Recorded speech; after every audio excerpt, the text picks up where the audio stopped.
Hello there. Has anyone ever asked you if your hair is real? Or has anyone told you that you need to spend more time outside? Has anyone asked you why you're wearing sunglasses when it's cloudy outside or it's the winter? Has anyone ever compared you to a ghost? If so, you probably, like me, have albinism. And in addition to the low vision, we often receive comments about our physical appearance.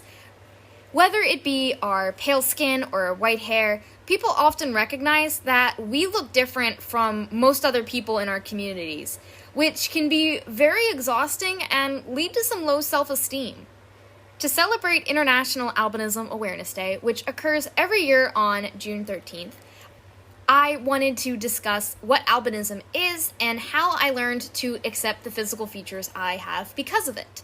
Getting to the point where white hair don't care is your motto is by no means an easy task, but I wanted to, in the next 25 minutes, share some of the lifestyle and mindset changes I made that helped me feel more confident in my body.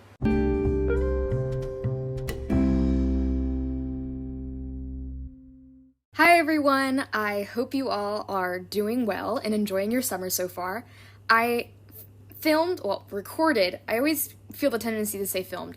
I recorded this episode in 2 different locations. Some of the segments I did at home, while some others I recorded in my college dorm, which I cannot believe I am saying that.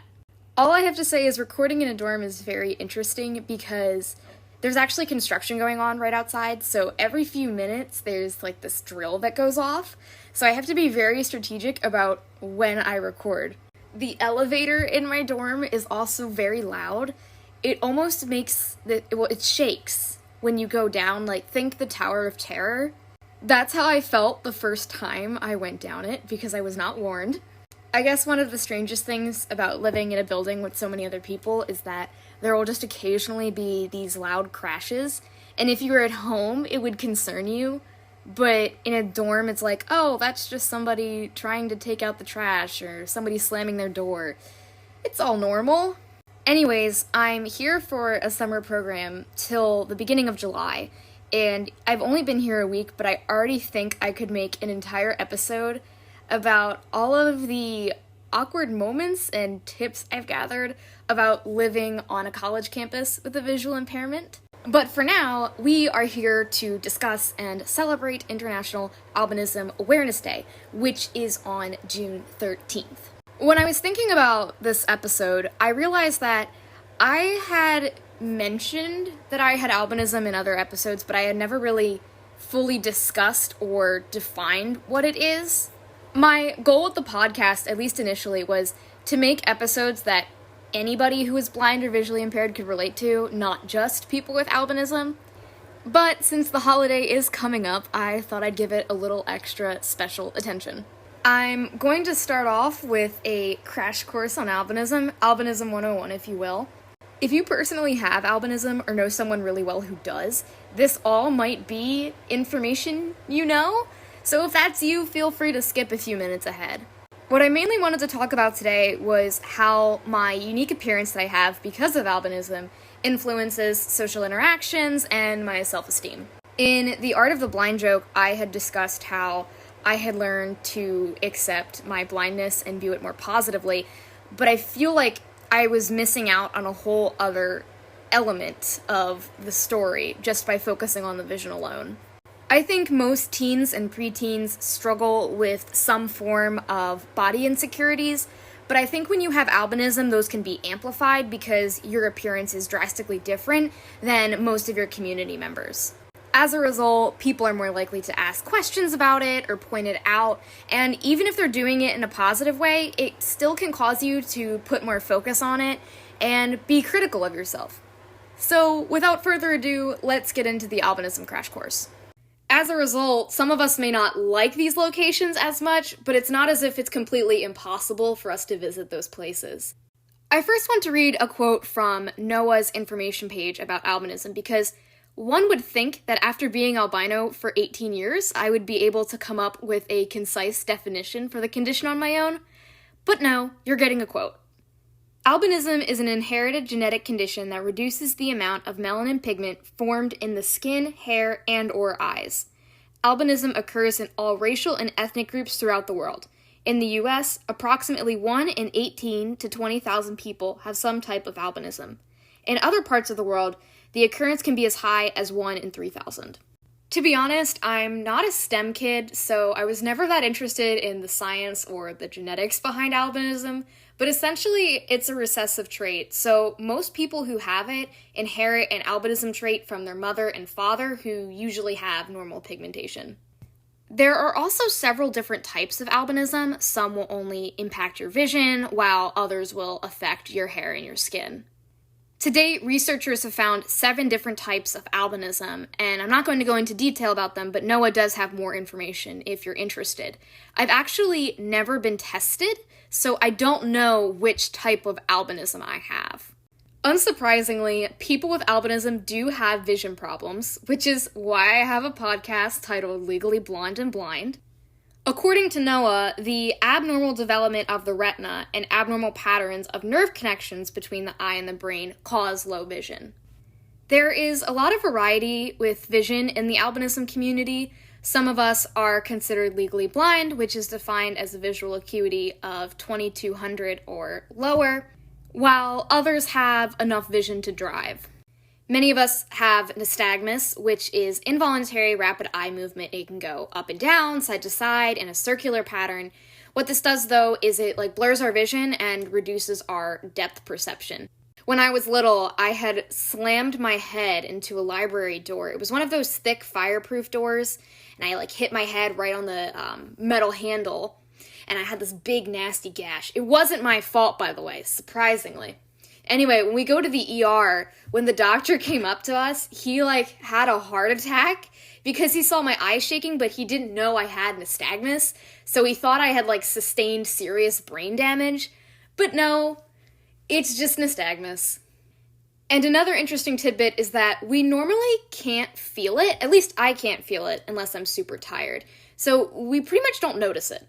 Finally, people with albinism are more susceptible to strabismus, I hope I'm saying that right, which is a fancy way of saying there's a muscle imbalance in the eye that causes a lazy eye or a cross-eyed appearance. I actually had this when I was younger, and most of the time you can get that corrected, but you can't do too much about the nystagmus and the low vision as a whole. However, vision is only part of the story. People with albinism are also very light sensitive. I personally need to wear sunglasses pretty much every time I go outside, and I usually put on a hat too. My favorite sunglasses are Ray-Bans because they're normally very dark and they have a lot of polarized pairs. They also have very thick frames that make sure that glare doesn't come in from the sides of your face. But generally, I prefer softer, dimmer lighting in rooms. This one is probably obvious given the pale skin, but we're also very susceptible to sunburns and consequently different types of skin cancer. If I'm outside for more than 10 to 20 minutes, the sunscreen has to go on. One frequently asked question about albinism is, can we go to the beach or other tropical places? I never like to say we flat out can't. It is more challenging in some regards because we have to put on sunscreen more often and we're more light sensitive, so it's harder to find shade if you're in the middle of a beach, for example. There's sunglasses, hats, UV protective clothing, rash guards, and other tools at our disposal that allow us to do any outdoor activity that a pigmented person would want to do. Like I was saying before, as silly as it sounds, I do actually enjoy sunbathing and going to the beach, which gives my mother a heart attack because I am known for wearing the least practical clothing to the beach. Some people with albinism will wear the rash guards and the swim trunks, and then there's just me going to the beach in a bikini last week, though I am very happy to report that I only got mild sunburn on the back of my knee. I may not make the most practical clothing choices for a person with albinism, but I am very diligent about my sunscreen. Now that we've gone over the Albinism 101, I wanted to address some things that make albinism uniquely challenging. In the first episode, The Art of the Blind Joke, I talked about how I used to be very insecure about my blindness and how I used humor as a means to overcome that. But with albinism, you're not only dealing with a visual impairment, you're also dealing with the fact that you look drastically different than your family and friends. This can be especially challenging for people in communities of color because with the albinism, they'll have really pale skin, so they'll look white, but they'll still have the facial features of whatever ethnic group their parents are from. Obviously, as a white girl, I can't really speak to that experience, but I just wanted to bring it up as something that occurs. Throughout my life, I have received several random and uncalled for comments about my appearance. They're usually not intentionally harmful, but hearing a lot of comments about your appearance can be extremely exhausting. Some instances I can think of where I was in line for laser tag of all things, and a lady from across the line, shouts at her daughter, "Oh hey, look, there's an albino!" This has also happened a few times when I'm exercising outside or going for a walk. I'll have people come up to me and they'll say something along the lines of, "You need to get more sun." There's also a good bit of exotification that goes on with albinism, people coming up to you, wanting to touch your hair, basically treating you like you're from another planet. It's very strange because they're trying to be nice and say that they like your hair, but at the same time they're treating you as though you're some kind of alien. They're like, "Were you born with that? I've never seen anyone with hair like that before." And it can be very othering. On top of all of this, people often don't understand that the physical appearance, light sensitivity, and visual impairment are all connected, so it can definitely lead to some awkward encounters and conversations. Another challenge specific to albinism is poor media representation, because albino characters, or characters with albino-like traits, think red eyes, pale skin, white hair, you get the gist, are often portrayed as freakish or villainous. One example is The Greatest Showman, where they had albino twins, and they weren't actually played by albino characters. I can't speak too much to their portrayal because I've never seen the full movie, but just the context of albino twins being in a circus just because they're albino makes me a little uncomfortable. I like to watch this reality TV show on TLC called Outdaughtered, which follows a family with all-girl quintuplets. And one year for Halloween, they did The Greatest Showman, where they had each of the kids dress up as a different character. And so one of the kids was an albino, and during the show they were like, "Oh, Ava, say I'm an albino." It's just very strange seeing people dress up as you. Another example is Elsa from the movie Frozen, because although her white hair and skin is explained by the ice powers in part, she definitely does look albino, and I'm not going to lie, I've had a kid or two ask me in Disney World if I look like Elsa. My hair now is pretty short, above my shoulders, so I don't really get these comments anymore, but the last time I went to Disney, I still had the long hair, and a kid asked their mom on the bus if I was Elsa. I mean, relative to other albino characters, Elsa is, pretty low on the spectrum in terms of poor media representation, but I still think it does, in part, contribute to the stereotype that people with albinism have magical powers. There's also a very prevalent evil albino stereotype that Noah seeks to fight against. For example, they asked the directors of the 2003 movie The Da Vinci Code to change the appearance of the character Silas, who, I don't know if they said he had albinism or if he just really looked like he did, but basically he was an assassin and the villain in the movie. The idea is that the portrayal of characters with albinism only as villains or as malicious leads to the negative perception of just everyday people on the streets with albinism.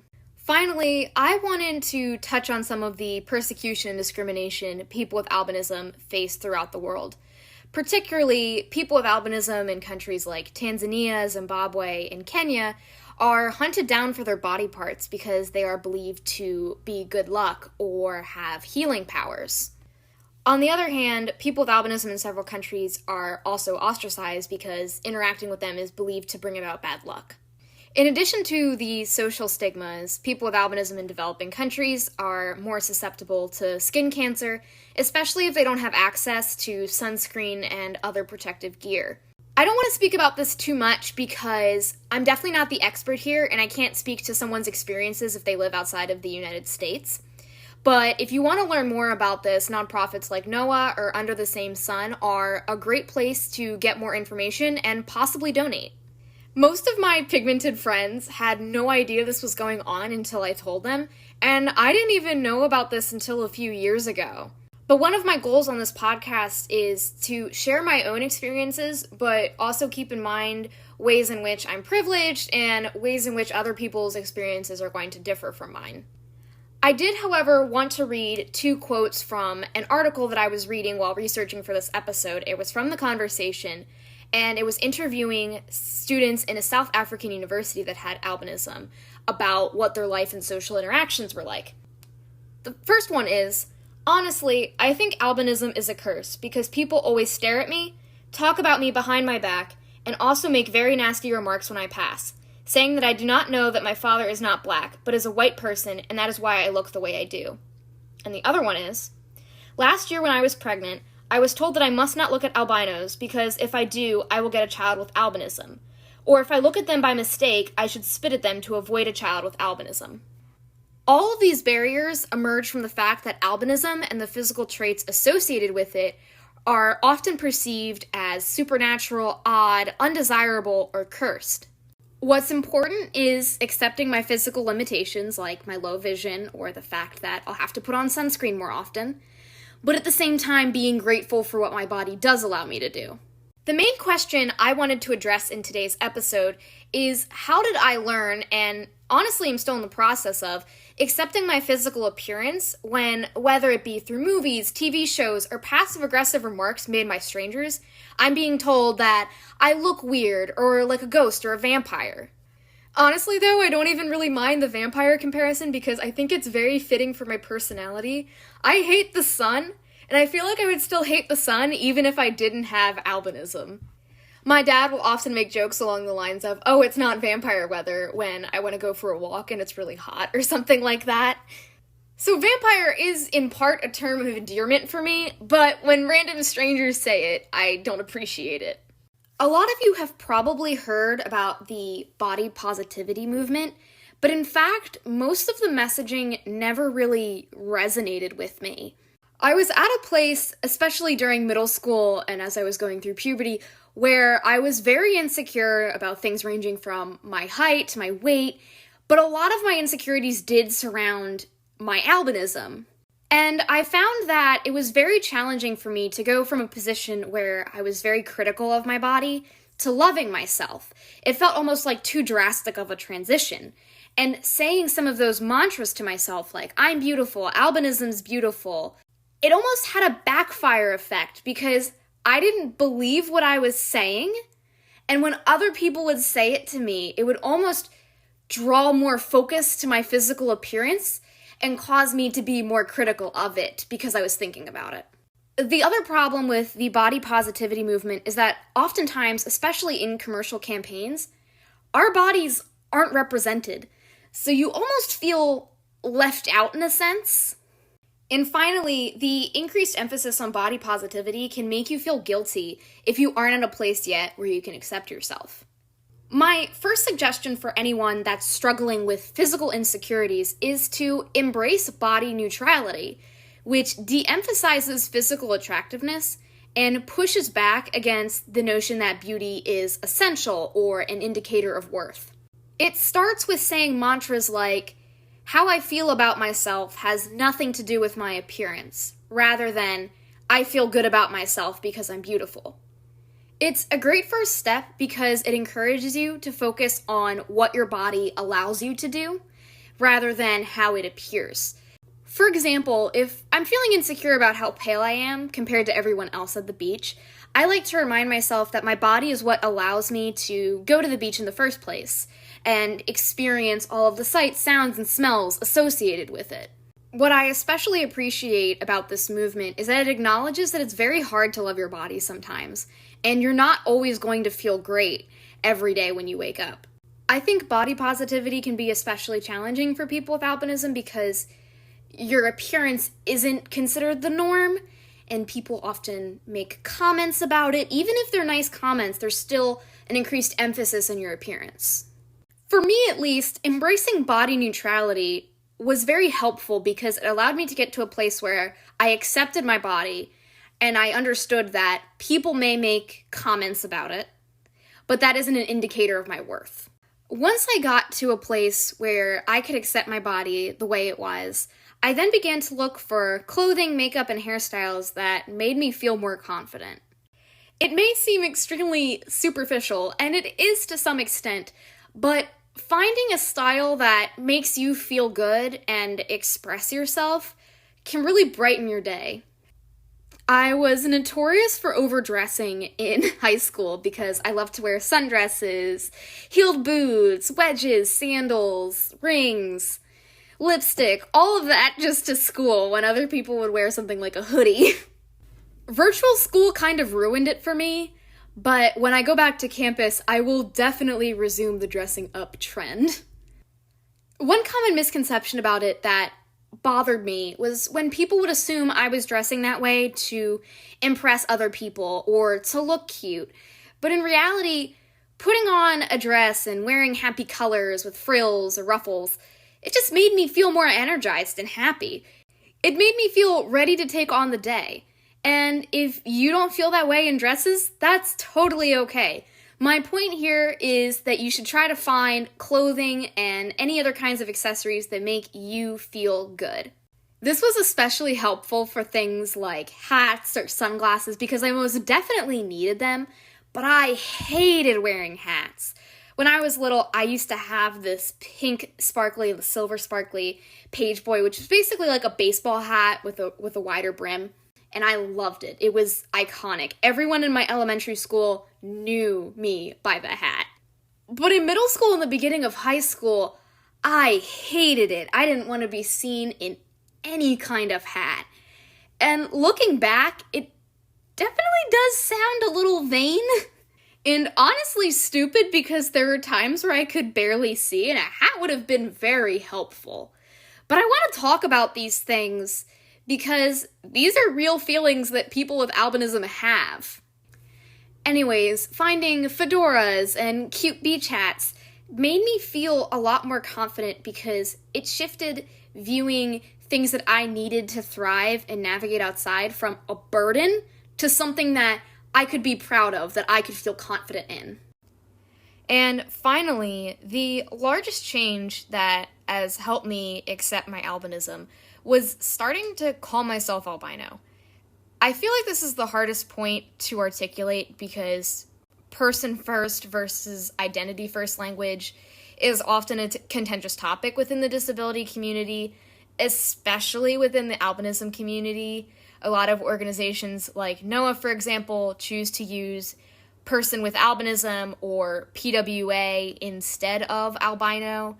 A lot of people have experienced bullying or call-outs where people will shout at them, "Oh, hey, look, there's the albino."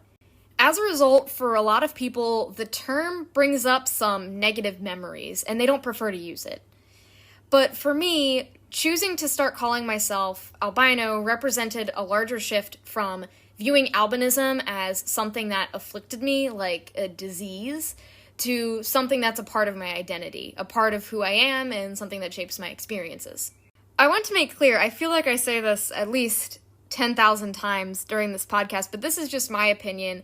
I feel reluctant almost to call myself albino with people who don't really know about albinism that much because I don't want to give them the impression that that's what everyone likes to be called, and I most certainly don't think you should use the term unless you really know somebody well and you know that that's how they prefer to be addressed when you're talking about it.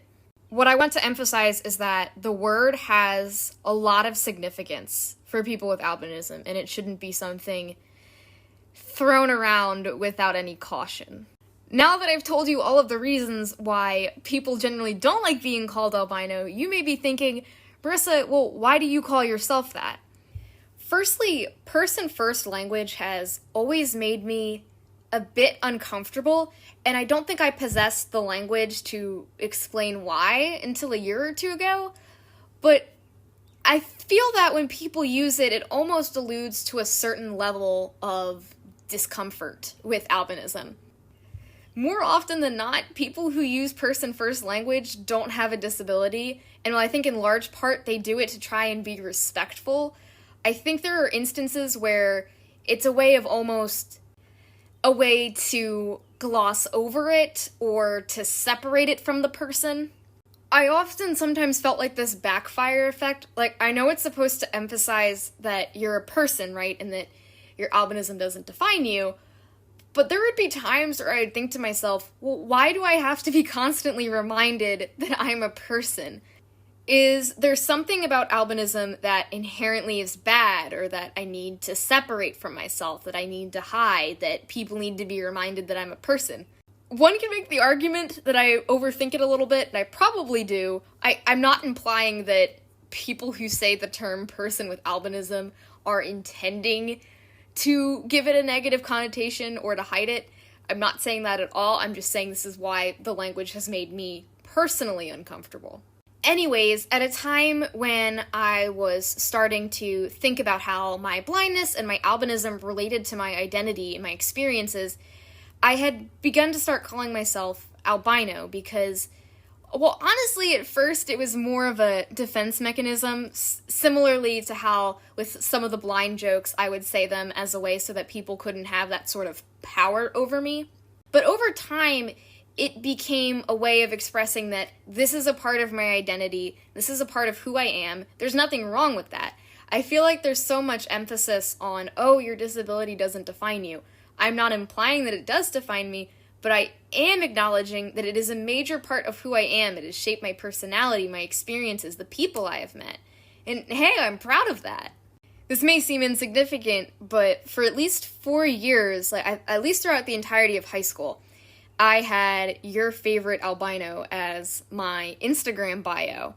And it's nothing like having a whole podcast about it, but at the time, I had never spoken about albinism or my low vision on social media. I almost felt like I could hide it on the platform because no one had to see me looking really close at my phone or trying to read something far away. So changing the bio for me was pretty significant because it was acknowledging, hey, I'm albino. It's not something I have to hide. It's a part of who I am.